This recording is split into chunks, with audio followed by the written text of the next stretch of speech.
నమస్కారం. ఆర్వీఆర్ టీవీకి స్వాగతం. రిజర్వేషన్లను ఉపయోగించుకుని ఆర్థికంగా ఉన్నత స్థానాలకు చేరిన ఎన్నో కుటుంబాలు తరతరాలుగా అదే కోటాను వాడుకుంటున్నాయి.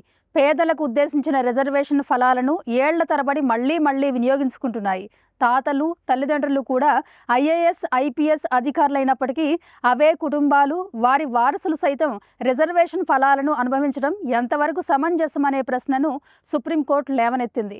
కొన్ని కుటుంబాలు పదే రిజర్వేషన్లను వాడుకుంటే ఆ కులంలోని మిగిలిన పేదలకు అవకాశాలు ఎప్పుడు రావాలని ప్రశ్నించింది.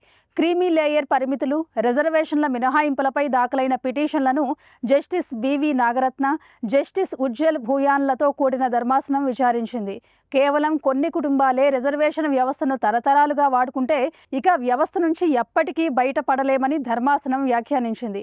రిజర్వేషన్ల ప్రయోజనం పొందిన తల్లిదండ్రులు ఉన్నత స్థానాలకు చేరినప్పుడు కూడా వారి పిల్లలు పేదలు ఎలా అవుతారని ధర్మాసనం నిలదీసింది.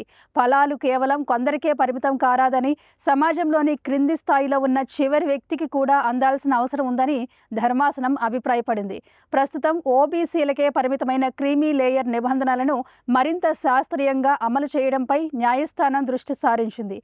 కేంద్ర ప్రభుత్వం ఇతర సంబంధిత వర్గాలకు ధర్మాసనం నోటీసులు జారీ చేసింది.